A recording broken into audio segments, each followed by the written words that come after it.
ఈ రోజే డౌన్లోడ్ చేయండి. మీ ఫేవరెట్ షోస్ చూడండి. భాస్కర్, షఫీక్ వాళ్ళ అమ్మ ఎలా ఉన్నారు? ఆవిడకి చెప్పు, నేను ఆవిడ కొడుకు స్థానాన్ని అయితే తీసుకోలేను, కానీ ఆవిడకి అండగా నేను ఎప్పుడూ ఉంటానని చెప్పు. సార్, ఆవిడ ఎవరితో కూడా మాట్లాడడం లేదు, ఎవరిని కలవట్లేదు కూడా. ఈ రోజు కూడా ఆవిడ నా వైపు ఎప్పుడు చూశారో తెలుసా? నేను ఆవిడతో చెప్పినప్పుడు, మీరు ఆవిడ్ని కలవడానికి వస్తున్నారన్నప్పుడు. బహుశా ఇప్పుడు నాకు బెయిల్ కూడా దక్కకపోవచ్చు.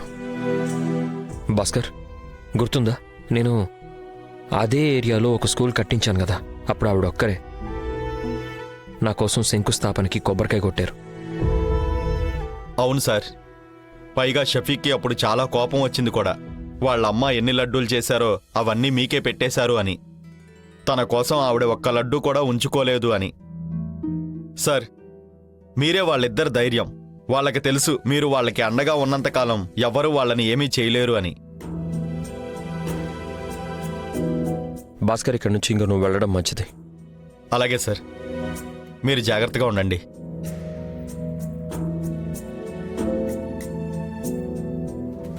ఏంట్రా, ఆ రాకెట్ లాగా నిప్పులు కురిపించే నీ పెళ్ళాం మరీ తుస్సు మన చిచ్చుబుడ్డి అయిపోయిందే. నీకోసం ఏమీ చేయలేకపోయింది, దానికి తోడు మమ్మల్ని బెదిరించిపోయింది.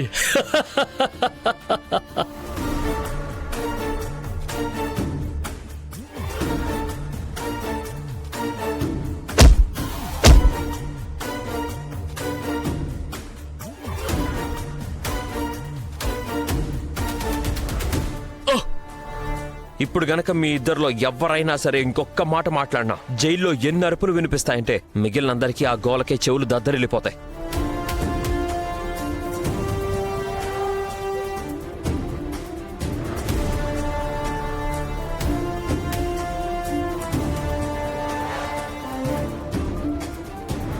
చూడండి, మదన్ ఇంకా రాజారాం వాళ్ళు ఎక్కడున్నారో మాకు చెప్పారనుకోండి, నేను మీకు మాటిస్తున్నాను, నేను టీవీలో మీ ఏరియా గురించి మంచి రిపోర్ట్ చూపిస్తాను.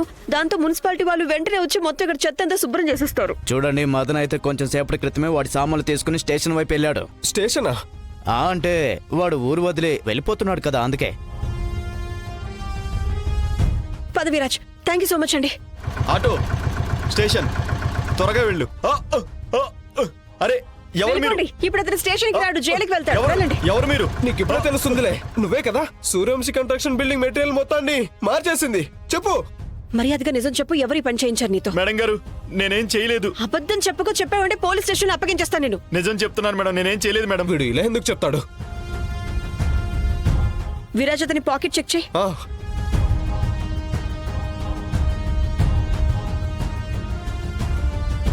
ఏంటది? నువ్వే అన్నావు నువ్వేమీ చేయలేదని. మరొక ట్రక్ డ్రైవర్ ఇంత క్యాష్ పట్టుకుని షికార్కి వెళ్తున్నాడా? పారిపోతున్నావు కదా నువ్వు. ఇప్పుడు నువ్వు ఇంటికి కాదు, ఇక్కడ నుంచి నేను సరాసరి స్టేషన్ కి తీసుకువెళ్తాను. అక్కడ ఉంటుంది చాలా ఏళ్ళు. మేడం గారు, దీంట్లో నా తప్పేం లేదండి. ఇదంతా నేను ఆ కుమార్ కాన్షియస్ నయ్య గారు చెప్తేనే ఇదంతా చేశాను మేడం. కుమార్ కన్స్ట్రక్షన్సా? విరాజ్, అది రాఘవ్ కన్స్ట్రక్షన్ కంపెనీకి అతిపెద్ద బిజినెస్ రైవల్ వాళ్ళు.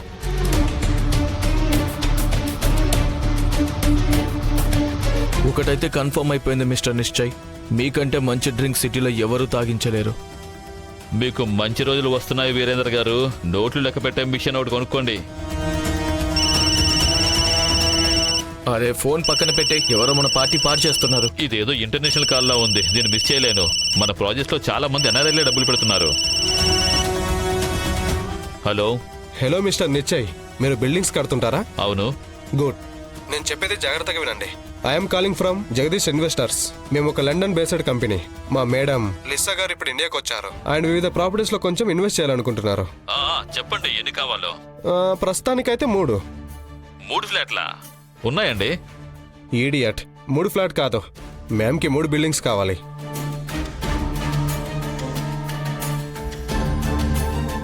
మీరు మీ కంపెనీ పేరు ఏం చెప్పారు? Jagdish investors. Okay, Jagdish investors.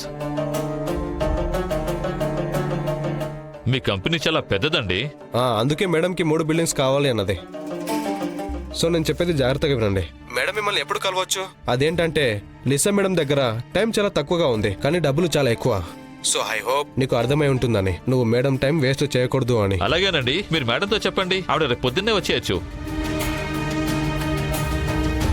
Durgamma తల్లి ఈ డీల్ అయిపోయేలా చేస్తే డబ్బుల వర్షం కురుస్తుంది బాగా. హలో, మేము రేపు మిమ్మల్ని కలవటానికి వస్తారు 10 గంటలకి మీ ఆఫీస్లో. So don't be late. Sure see you tomorrow.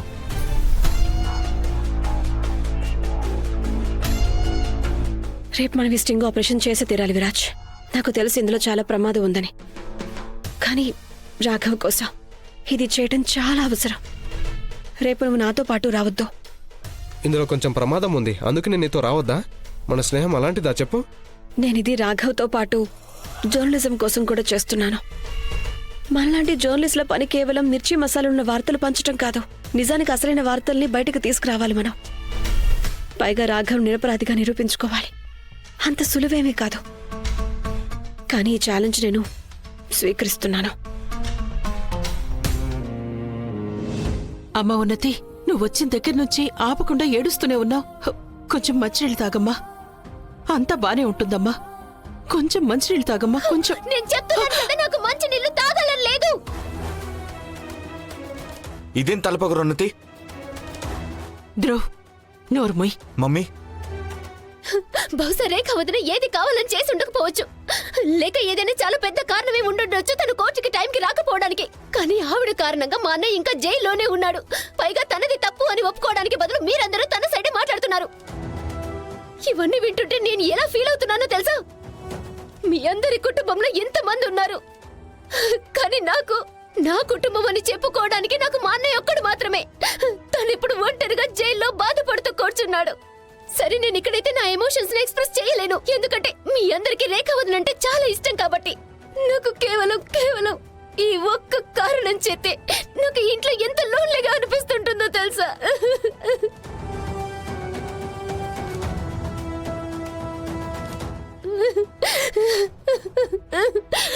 ఉన్నతి, అది నిజం కాదు. నీ దగ్గర నేను ఉన్నాను కదా, ఎప్పుడూ నీకు తోడుగా ఉంటాను. I promise. పద, ఇంక బయటికి వెళ్దాం. నీ ఫేవరెట్ ఐస్ క్రీమ్ తిందాం ప్లీజ్. నీకు కూడా బాగుంటది నా కోసం.